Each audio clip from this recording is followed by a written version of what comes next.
Hola con todos, bienvenidos a un nuevo video. Hoy vamos a tratar acerca de reajuste de precios a través de un ejemplo práctico de cómo se calcula y revisando el aspecto normativo indicado en la ley.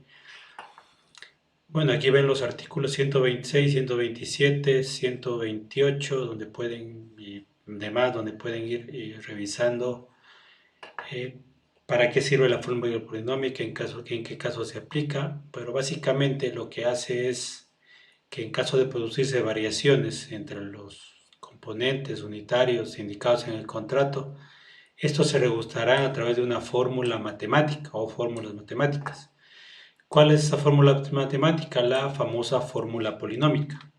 ¿Por qué es una fórmula polinómica? Bueno, es una ecuación, está compuesta por varios monomios que sumados forman un polinomio. Y cada uno de estos símbolos tiene una representación que igual se indica en la ley. Por ejemplo, el P sub R, el valor reajustado, el P sub O, el valor del anticipo a la planilla, porque se puede reajustar el anticipo a la planilla. El valor P sub 1, el valor del coeficiente del componente de mano de obra. Podemos verlo acá. El coeficiente del componente de mano de obra ya está reemplazado. P sub 2, P sub 3, coeficiente de los demás componentes no principales, que son estos. Esto igual la ley indica que estos constarán como componentes, como componentes principales aquellos que independientemente agrupados tengan mayor incidencia en el costo de obra y no excederá su número no excederá de 10. Entonces, ¿qué eso quiere decir? Que estos componentes principales no pueden ser más de 10. Y al final el P sub X es el coeficiente de otros componentes considerados como no principales y cuyo valor no puede exceder de 0.2. Entonces, cuando yo tengo una fórmula polinómica, debo revisar que este último coeficiente no debe ser mayor a 0.2. En este caso veo que está bien. Para el caso de los componentes B sub 0, C sub 0, que son que están en el divisor, estos deben estar vigentes 30 días antes de la fecha de cierre para la presentación de la oferta. Eso quiere decir que si en mi caso la oferta se presentó en noviembre, el mes base sería el mes de octubre, de acuerdo al reglamento donde indica que debe estar vigentes 30 días antes de la fecha de cierre de presentación de ofertas. Eso para el componente B sub 0, C sub 0 y así sucesivamente. En el caso del componente B sub 1, debe estar vigente la fecha de pago del anticipo o pago de las planillas. Eso B sub 1, C sub 1 y así sucesivamente. ¿Sí? ¿Qué es el componente X sub 1? El componente X sub 1, que lo vemos aquí, son los componentes no principales y a la falta de este se considera el índice de precios al consumidor. Eso habitualmente el componente no principal es el IPC, que es el índice de precios al consumidor. ¿Sí? Entonces aquí tengo mi fórmula polinómica, tengo una cuadrilla tipo para los que han hecho fórmulas polinómicas. Cada uno, tanto la cuadrilla típico como la fórmula polinómica, tiene coeficientes. ¿Qué dice la ley con respecto a estos coeficientes? Esos coeficientes, los coeficientes de la fórmula se expresarán y aplicarán al milésimo y deben sumar igual a la unidad. Entonces, estos coeficientes, tanto de la cuadrilla tipo como de la fórmula polinómica, deben tener 3 decimales, eso es al milésimo, y deben sumar la unidad. Entonces, es importante revisar cuando voy a hacer el reajuste de precios, revisar si la fórmula polinómica que está en el contrato, primero tiene 3 decimales y segundo que la suma de estos dé igual a la unidad. En este caso, pues yo los he digitado y veo que suman 1. Si no, pues debería hacerse la respectiva corrección antes de calcular el reajuste. Ya, aquí tengo la cuadrilla tipo. Son cada uno de los componentes que he separado que han hecho la fórmula polinómica. los coeficientes, el salario de este coeficiente que lo puedo ver en los... El salario de estos componentes de la cuadrilla tipo lo puedo ver en los salarios indicados por la Contraloría del Estado. Para cada una de las categorías indica cuál es el salario, el jornal real, y eso lo puedo ir colocando dentro de mi salario para el año base o para el mes base. Bueno, en el caso de los componentes de la cuadrilla tipo, pues este mes base pues va a ser igual para todo el año, a menos que el año cambie. Si se mantiene en 2019, pues el salario diario real será igual para todos, para todo el año.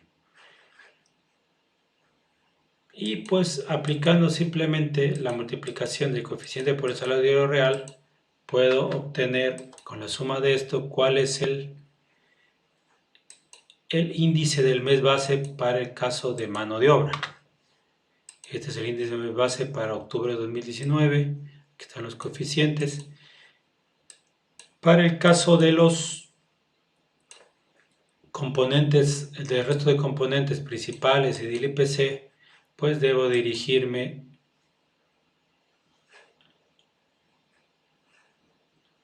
a la página del INEC. Y aquí puedo obtener la serie histórica, por ejemplo, para determinar cuál es el valor de estos coeficientes para cada uno de los componentes de mi fórmula polinómica, tanto en el mes base como en el mes en el que yo quiero calcular el reajuste. Y de igual manera puedo obtener para el IPC cuál es el valor que tiene el IPC para el mes base y para el mes en que yo quiero calcular el reajuste. Entonces, por ejemplo, descargado la base de datos de INEC, yo puedo revisar para el acero en barras cuál fue el coeficiente para el mes base, que es octubre de 2019, y cuál sería el coeficiente para mayo de 2020, que es la fecha de pago de la planilla o del periodo de la planilla, o del pago del anticipo para realizar el respectivo reajuste. Entonces voy a la base de datos del INEC, acero en barras, veo que para octubre de 2019 el coeficiente fue 264.42. Ese es el valor que debería colocar para el mes base. Y para mayo de igual manera. Debo revisar cuánto es para mayo, 264.42. Veo que este coeficiente no ha cambiado a lo largo del tiempo. Algunos coeficientes pues se van a mantener iguales, otros van a cambiar. Eso hay que revisar un poco la metodología, cómo es el cálculo de estos coeficientes. Depende de la inflación, tienen varios listados de proveedores que proporcionan la información, así que eso puede ir variando dependiendo de los datos que presente el INEC. No siempre son correctos, bueno, eso también veremos al final. A veces yo pienso que son fluctuaciones que son erróneas y sí nos pueden afectar a la hora de presentar o calcular el reajuste, porque no siempre el reajuste es positivo, ustedes sabrán eso, pero ya de antemano, si ya sé que el reajuste es negativo, de pronto podría ser una opción el renunciar al reajuste, que la ley pues también lo permite. Bueno, siguiendo con igual lo haría para todos los demás, se meto en sacos, veo cuál es el coeficiente del mes base y veo cuál es el coeficiente del mes en que quiero calcular mi reajuste. Y así para cada uno de los componentes. Puedo revisar otro, equipo y maquinaria para construir vial. Voy a la base de datos del INEC, equipo y maquinaria para la construcción vial. Aquí está. Para octubre 154.68 y para mayo 156.19. Bueno, ustedes verán que aquí también yo ya tengo la base de datos de hecho ingresada aquí. Basta con cambiar el mes en que yo quiero calcular mi reajuste, o basta con cambiar el mes base para que tanto los coeficientes del mes base como del mes en que yo quiero calcular el reajuste se cambien. Pues eso simplemente funciona como una base de datos. Para el tema del IPC, de igual forma, y para el caso del IPC, de la misma forma. Debo determinar cuál es el valor del coeficiente del índice de precio al consumidor para el mes base y para el mes en que yo quiero realizar mi reajuste. Voy a la serie histórica del INEC y aquí veo que para mi mes base, que fue en el 2019, octubre, fue 105,97. Eso es lo que está indicado aquí, 105,97. Para mayo, 106,28. Mayo 106,28. Aquí está. Y para el caso de materiales pétreos, por ejemplo, ya es otra base de datos que igual tiene el INE, que es por provincia, donde yo puedo ir viendo cuál fue la variación dependiendo de la zona en la que me encuentre. Para mi caso, lo que yo he cogido es Pichincha, materiales pétreos, y de la misma forma he identificado cuál fue el valor para mayo 2020, 398,74, y para octubre 2019, 398,64. Igual veo que ese coeficiente no ha variado, igual de la misma forma está ya dentro de la base de datos esta hoja de cálculo que manejo, así que solo basta con copiar el coeficiente para que se calcule para que se indique cuál es el valor de ese coeficiente del componente de la fórmula polinómica en el mes que yo quiero calcular el reajuste. Indicado esto, basta con hacer la división. Ya sabemos que es el coeficiente para el mes en el que yo estoy realizando el reajuste dividido para el coeficiente del mes base. Eso igual está en la normativa. El mes base, que es 30 días antes de la fecha de cierre, ya lo habíamos indicado, y eso uno a la fecha de pago de la planilla o de reajuste del anticipo. Simplemente divido y una vez haga esa división, sumo todos estos y obtengo un nuevo coeficiente. En este caso es el coeficiente para el mes de mayo. ¿Qué debo hacer únicamente con esto? Lo que he calculado es todo lo que está dentro del paréntesis. Esto es 0.989. Basta por multiplicarlo por el P sub 0, que de acuerdo a la normativa el P sub 0 es el valor del anticipo, el valor de la planilla, descontado del anticipo. ¿Sí? Si su planilla tiene anticipo, pues lo que tienen que hacer para calcular el reajuste es descontar el valor del anticipo. Por ejemplo, el valor de esa planilla es 284.000, el valor por anticipo, que fue el 40%, 115.000, y el valor reajustado pues sería la resta de estos dos, de 287.000 menos 115.000. Y este es el valor que yo utilizaría para reajustar. Multiplicado por el factor de reajuste, tengo un valor total de reajuste. Y este es mi valor de reajuste para el mes correspondiente. Y así yo pues voy calculando el valor de reajuste para cada uno de los meses. De hecho, para este proyecto que ya se terminó, el valor de reajuste siempre fue negativo.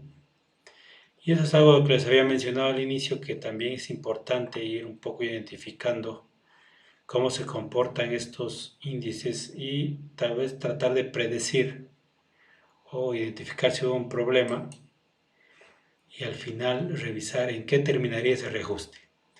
Por ejemplo, entonces es importante pues ir revisando por qué el reajuste es negativo, por qué es positivo, porque puede ser que no siempre convenga cobrar reajustes. De hecho, en este proyecto el reajuste terminó siendo negativo. Y vamos a ver por qué.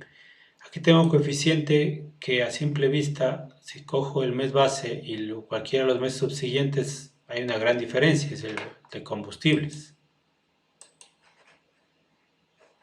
Y si yo reviso cuál fue el comportamiento de ese índice, lo veo aquí, y veo que era una línea horizontal y que justo en el mes base subió y luego bajó.